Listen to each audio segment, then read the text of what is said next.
존경하는 국민 여러분, 주호영 국회 부의장님과 선배 동료 의원 여러분, 김민석 국무총리님을 비롯한 국무위원 여러분, 국민의힘 국회의원 박충건입니다. 지난 9월 4일은 대한민국 외교 국치일이었습니다. 미국의 700조에 달하는 막대한 투자를 약속하고도 한미 제조업의 상징인 조지아에서 우리 근로자 300여 명이 체포된 것도 모자라 강제 추방까지 당해야 했습니다. 그러고도 정부는 자진 출국이라 우겼습니다. 일본과 EU는 관세율 15%로 인하받았지만 우리 기업들은 여전히 25%의 고관세를 부과받고 있습니다. 한미 간의 정식 합의문이나 공동성명도 없었습니다. 그러고도 성과가 크다, 역대급 성공이라 자화자찬하고 있습니다. 또한 안보 협력의 핵심인 북한 비핵화와 미국의 안보 공약 같은 중요 사항도 언급조차 되지 않았습니다. 이러한 상황 가운데 밖으로는 강대한 외적이 일어서고 있습니다. 지난 9월 3일 북중로는 신냉전의 신호탄을 쏘아 올렸고 전 세계 자유진영을 상대로 엄중한 도전을 선포했습니다. 이재명 정부에 묻습니다. 일본과 EU가 관세를 인하하는 동안 도대체 뭘 했습니까? 김정은이 교묘하게 고립국에서 전략국으로 탈바꿈하는 동안 도대체 뭘 하고 있었습니까? 이재명 정부와 집권 여당에 다시 묻습니다. 우리 경제는 안녕하십니까? 우리의 안보는, 우리의 사법부는, 우리의 자유대한, 자유민주주의는 안녕하십니까?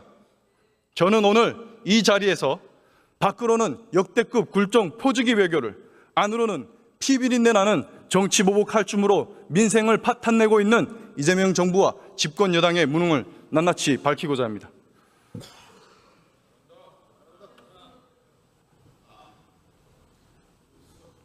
정동영 통일부 장관님께 질의하겠습니다. 단상으로 나와주시기 바랍니다.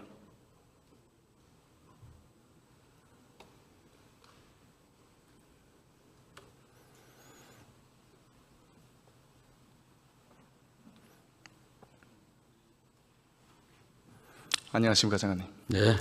남북대화 준비 잘하고 계십니까? 예. 이재명 대통령이 페이스메이커 역할하겠다 이런 약속도 하셨죠. 예.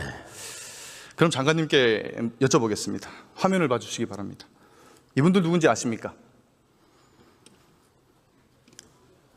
예. 누굽니까? 대북 억류되신 분들이 맞습니다. 북한에 12년째 억류되어 있는 우리 국민 김정욱, 김국기, 최춘길, 고현철, 김원호, 함진우 씨입니다. 장관님, 이분들 생사는 확인됩니까? 생사를 확인하려면 협상해야 합니다. 그렇죠. 협상하려면 대화해야 합니다. 그렇죠. 대화하려면 접촉해야 합니다. 일체 접촉이 끊어져 있는 상황이 6년입니다. 이것을 먼저 해소하는 것이 답입니다. 지금 이재명 정부는 남북 대화에 사활을 걸고 있다라고 해도 과언이 아닌 것 같습니다. 그렇다면 북한에 억류된 우리 국민의 신병 확보를 최우선 과제로 삼아야 된다. 저는 이렇게 생각합니다. 장관님, 저 6분의 국내 송환을 협상이 진행이 된다면 최우선으로 협상하겠다 이렇게 약속하실 수 있겠습니까? 협상하려면 대화가 재개돼야 되죠. 대화가 재개되려면 신뢰 구축이 돼야만 됩니다. 약속하시겠습니까? 당연하죠. 최우선으로 협상해 주시기 바라겠습니다. 그럼 장관님, 현실적인 실무 얘기를 좀 해보겠습니다. 북한을 협상 테이블에 앉힐 레버리지 있습니까?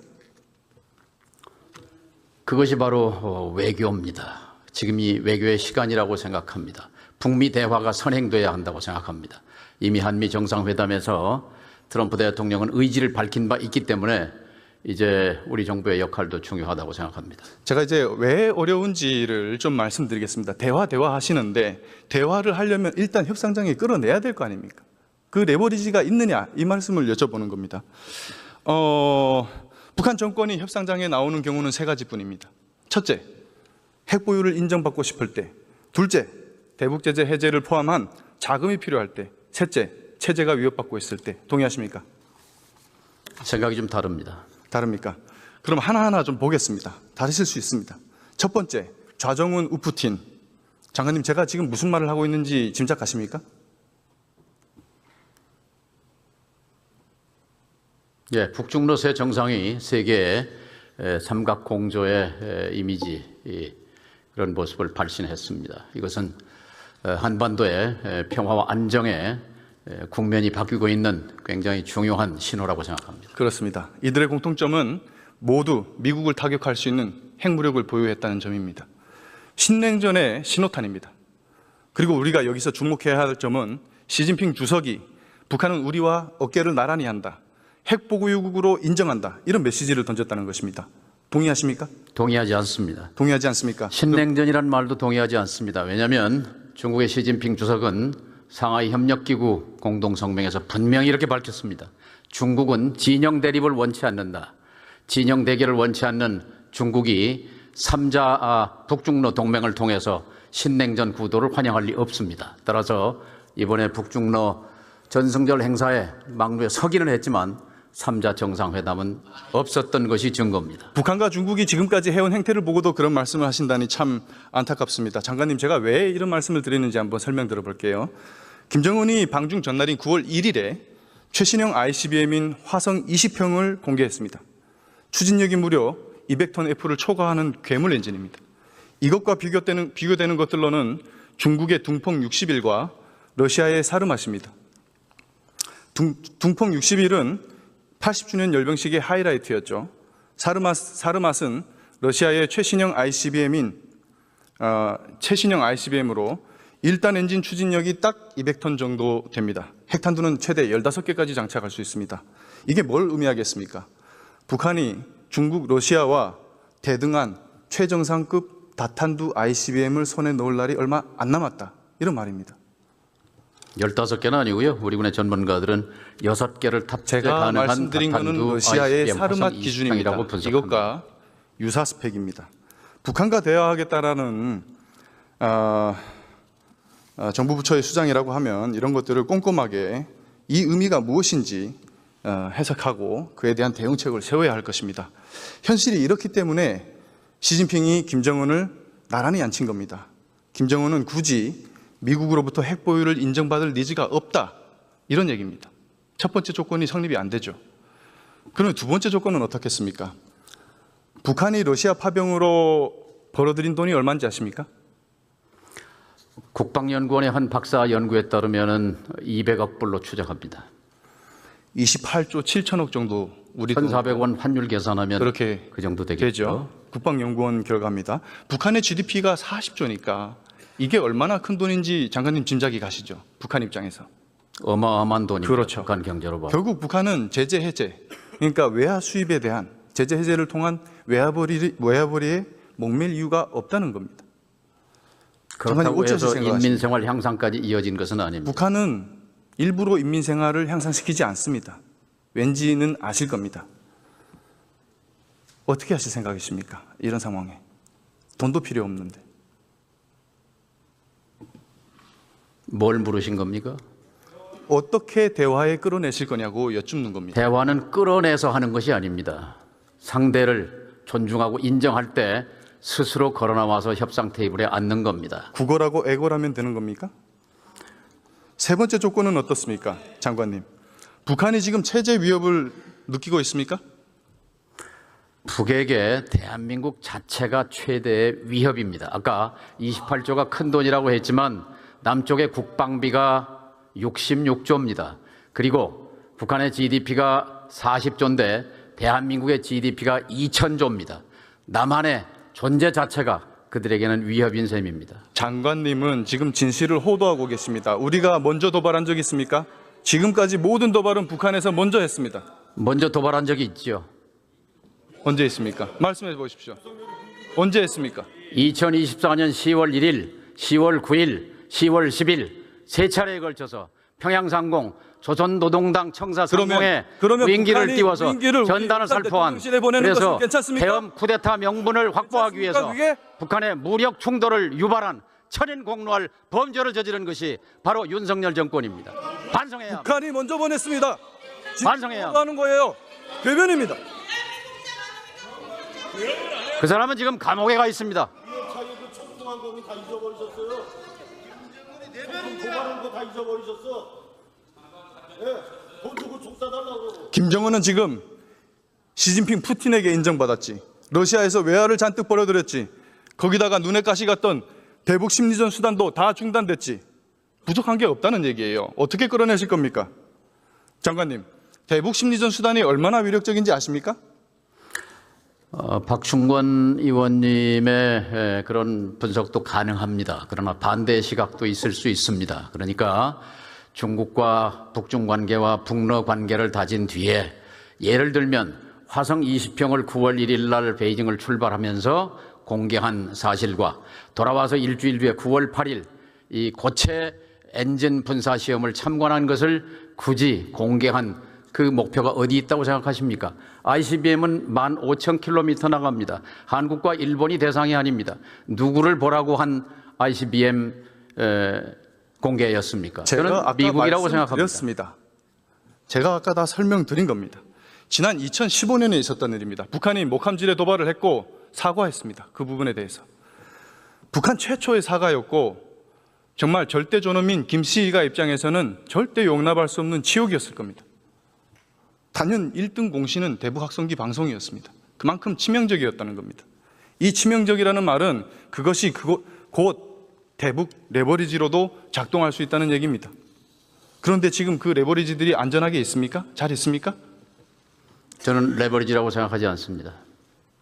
우리가 가진 유일한 레버리지입니다. 지금 상황에서. 자행위의 그럼 옛날 그러면은 또 이재명 대통령이 경기도지사 시절에 했던 것처럼 뒷돈이라도 갖다 주실 겁니까? 면책 특권을 이용해서 허위 사실을 공표하면 안 됩니다. 최근에 나중에 법정에서 밝혀질 것입니다. 쌍방울의 대북 송금은 이재명 대통령과 상관이 없는 것이라는 증언이 나왔습니다.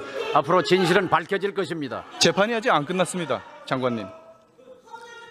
대북 확성기, 라디오 방송을 포함해서 그렇게 위력적인 수단들을 모두 알아서 자진 포기하지 않았습니까? 서고까지 다 벗어다 주고 돌려받은 것이 평가받을 만한 것이 못 된다. 허망된 깨꿈 깨라가와 같은 김여정에게 조롱과 막말로 훈계당한 것뿐입니까? 이런 귀중한 레버리지들을 다 갖다 버려놓고 도대체 뭘 가지고 페이스메이커 역할을 하겠다는 겁니까? 장관님, 확성기가 레버리지, 대통령이 트럼프 확성기가 레버리지고 전단이 레버리지라고 생각하는 그 생각은 우리 국민이 동의하지 않습니다. 왜냐하면 특히 접경 지역에 사시는 분들은 대북 확성기로 해서 저쪽에 소음방송으로 얼마나 많은 고통을 받았습니까? 왜 중단했습니까? 지난 1년 동안 끔찍한 세월이 왜 다 중단했습니까? 전부 다. 그게 레버리지가 아니에요. 자해행위예요. 자해행위. 레버리지입니다. 국민을 위험에 빠뜨리는 행위예요. 지금까지 북한의 변화를 이끌었던 가장 핵심적인 수단이에요. 절대 수단이 아니고 자해행위라고 말씀드립니다. 얘기가 안 통합니다. 고생하셨습니다. 우리 박충권 의원님은 먼저 온 통일이라고 일컬어지는 34,000명 북향민의 명예를 대표합니다. 이 국회의정 단장은 품격의 탈북민을 모독하고 북한 주민을 모독하지 마십시오. 2,600만 북한 주민이 먼저 온 통일이라는 것은 의석 조용하시기 바랍니다. 비공개하고 이게 무슨 짓입니까? 들어가십시오. 조용하세요. 탈북민이라고 했어요. 의석에서 조용하시기 바랍니다. 자, 싸우려면 밖에 나가서 싸우세요. 자, 조현 외교부 장관님께 질의드리겠습니다. 단상으로 들어가기 전에 한 말씀만 드릴게요. 박충권 의원님은 평화와 안정의 전도사가 돼야 합니다. 들어가십시오. 대결과 적대의 전도사가 되어서는 안 됩니다. 명심하시기 바랍니다. 북한에 다 갖다 바치는 대북 정책 해갖고 뭘 잘했다고 평화와 안정의 대변자가 되시기 바랍니다. 통일부 적대와 장관. 대결과 분열의 전도사가 되어서는 안 통일부 됩니다. 장관. 이 자리는 국무위원이 의원으로부터 질문받고 답변하는 자리입니다. 국무위원이 의원에게 가르치는 자리는 아닌 것 같습니다.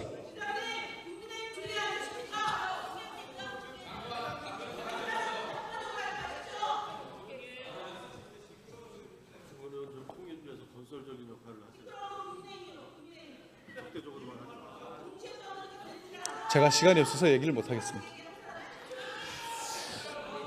장관님, 정부는 이번 정상회담을 성과가 크다고 자화자찬했습니다.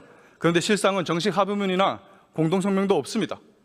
그러니 일본과 EU는 관세 15%, 그러나 우리 기업들은 여전히 관세 25%입니다. 자, 그러면 지금부터 잠시만 주목해 주시기 바랍니다. 제가 구독자분들을 위해서 선물 하나를 준비했는데요. 제가 항상 여러분들께 드리는 말씀이 있습니다. 뉴스만 평소에 잘 챙겨보셔도 돈이 되고 돈을 벌 수 있다라고 말씀을 드렸는데요.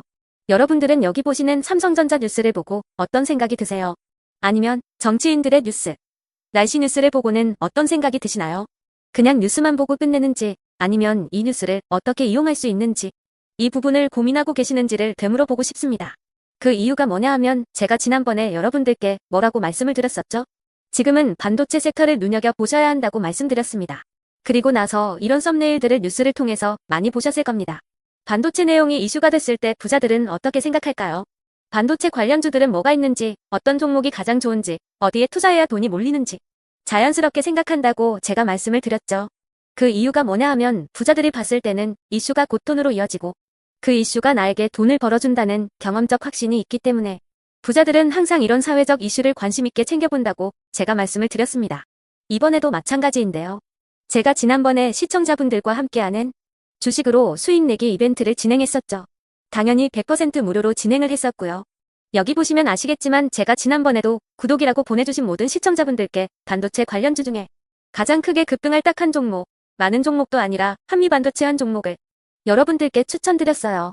그러면서 여기 나와 있는 대로 정확히 얼마에 매수해야 하는지, 그리고 수익률이 어느 정도 나왔을 때 팔아야 하는지를 이런 부분들까지 여러분들에게 정확히 알려드렸었는데 지금 실제로 어떻게 되었다? 오른쪽을 보시면 아시겠지만 제가 지난번 문자 발송으로 이 한미반도체를 소개해드리고 나서 실제로 이렇게 5배 이상 어마무시한 상승이 나왔습니다. 100만 원만 투자를 했어도 무려 500만 원이 넘는 수익금이 생긴 거죠. 그래서 당시에도 굉장히 많은 분들이 제가 드린 이 한미반도체로 수익을 내실 수가 있으셨을 텐데요. 또 최근에도 두산에너빌리티라는 종목을 소개해드리고 2배가 넘는 상승이 나와주었습니다. 다시 한번 축하드린다고 말씀을 드리겠고 이번에도 마찬가지입니다. 앞으로도 2025년, 2026년 계속해서 기대해볼 섹터는 AI입니다. 그 중에서도 AI 반도체는 그 누구도 부정할 수 없는 미래성장 산업입니다. 그러면 우리가 어떻게 생각해 볼 수 있을까요? AI 반도체 종목 중에 앞으로 크게 대장 역할을 하면서 10배 이상 급등할 수 있는 템베거 종목을 지금부터 열심히 추적해야 한다는 겁니다. 큰 돈을 투자하지 않더라도 월급의 일부분 아주 소액이라도 이 종목을 모아가야 수백 %의 수익률을 손에 쥘 수 있는 것이죠. 지금 여러분이 보고 계시는 이 유튜브 또한 AI 반도체와 아주 밀접한 연관이 있고 반도체야말로 대한민국의 핵심 산업으로 앞으로 더더욱 시장은 성장할 수밖에 없습니다. 또한 현재 이재명 정부는 코스피 5천을 공약으로 상법 개정까지 단행하면서 우리 주식시장을 살리려고 많은 노력을 다하고 있습니다. 5년 동안 정부는 우리나라의 주식시장을 살리기 위해 주도적으로 행동해 나가면서 이재명 대통령 본인 또한 코스피 지수에 본인 월급을 투자하겠다고 선언한 상황인데요. 그렇기 때문에 제가 이번에도 뭘 보내드리고 있냐면 지난번과 똑같이 구독이라는 문자를 보내주시면 제가 AI 반도체 관련주 중에 앞으로 대장주 역할을 하면서 주가가 가장 크게 급등할 한 종목을 여러분들께 문자 발송으로 종목명과 사고 파는 시점을 모두 알려드릴 건데요. 그 문자를 받고 여러분들이 주식으로 돈 버는 연습을 한번 해보셨으면 좋겠고요. 혹시라도 나는 주식을 하지 않는다 하시는 분들은 주변에 주식하시는 지인분들에게 말씀을 해주셔도 되고요. 아니면 연세가 있으셔서 투자가 어렵다 하시는 분들은 이 종목을 자녀분들에게 한번 사봐라, 이걸로 한번 수익을 내봐라 이렇게 조언을 해주실 수도 있는 거겠죠. 그래서 지금 이 영상을 보시는 시청자분들 중에 나도 이번 종목이 좀 궁금하다 하시는 분들은요. 누구나 상관없이, 그리고 어느 시간대나 상관없이 부담 없이 010-2250-0333번으로 구독이라는 문자 보내주시면 제가 이번에도 똑같이 무료 추천 급등주 문자를 보내드리겠습니다. 이해되시겠죠? 제 번호 010-2250-0333번으로 구독이라는 문자 보내주시면 여러분들이 직접 이슈를 통해서 돈 버는 연습을 해보실 수가 있는 거고 제가 돈을 받는 것도 아니고 투자를 대신해 드리는 것도 아니기 때문에 부담 없이 신청해 주시면 되는 겁니다. 그리고 수익이 나면 저는 다른 것은 하나도 바라지 않습니다. 제 채널에 구독, 좋아요 한 번씩만 눌러주시라. 이렇게 다시 한번 말씀을 드리겠습니다.